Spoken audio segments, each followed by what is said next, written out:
It's spooky time. Hi, my spookies. Today I'm going to do a story I did in the past, I would say at the very beginning. It's the one where my son was almost possessed. And quite frankly, that was a very scary time. Well, this started as a regular morning. We were getting my grandson ready for school, and my son lives in the apartment downstairs. All of a sudden, my son comes up and he's talking, acting normal, and I noticed that he has these really, really nice slippers. And I look and I said, "Oh, wow, those are really nice. Where'd you get them? Are those the ones we gave you a couple of years back for your Christmas?" And he says, "No, I found these on top of the piano." And I looked at them and they looked very expensive. He said, "I really didn't think they were going to fit me because they looked too small." He says, "But when I put them on, wow, they fit real good." And I'm like, "Oh, well, that's good. That's good." So then he goes downstairs. We're continuing our morning. Then he comes up running, screaming and yelling, "They rode on me, they rode on me, they rode on me." Then we're looking at him and he's sticking out his arms like that. And he's saying, "Look, look." And we're looking, I said, "Renee, there's nothing on you. There's nothing." He goes, "Yes, they rode all over me." And then my grandson looked at him and says, "No, Dio, there's nothing there." And all of a sudden, like he snapped and he goes, "Oh," and just goes off talking about something else. Heaven knows, can't remember what it was.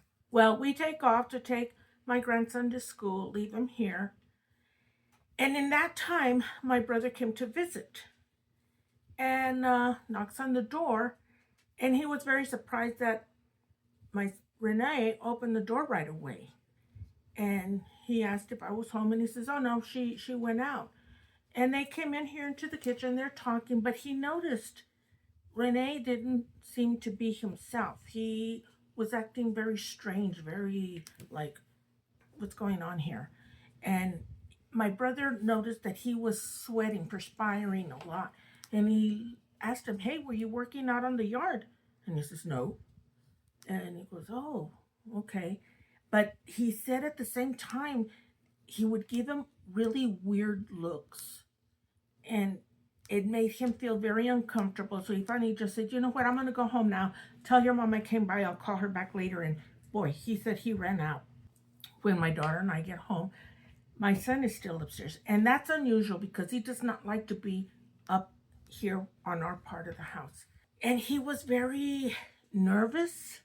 And he kept saying that this dog was running all over the house. It was a big black dog, and it was jumping all over the beds and everything. And he says, and he's standing right now or sitting right now on the back of the couch looking out the window. He says, "But the weird thing, Mom," he says, "it doesn't have a head anymore. He lost his head." And we're looking, and I'm hitting, and I say, there's nothing there, Renee." And he says, "No, Mom, it's here." So we looked at him. He looked like, "Oh, I'm just going to go downstairs." So he goes back down. My daughter goes to work. I'm here alone with him, blah, blah, blah. The day goes. I pick up my grandson. We're all here. And he's continuing with his antics that something is in here. He's looking strange. He's saying weird things. I don't want him around. So then I told my daughter, "Barricade yourself with the kids in the bedroom. I'm going to sleep in the living room." I hid all the knives, anything sharp. I just didn't trust. And then the next morning, we take the kids to school.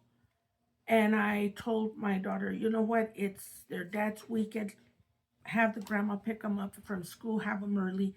We got to work on this problem with Renee. I don't know what's going on with him." So this goes on another night. We're terrified. We didn't get much sleep. The next morning, she's having to go to work. This is already the weekend. And I told her, "Drop me off at my brother's."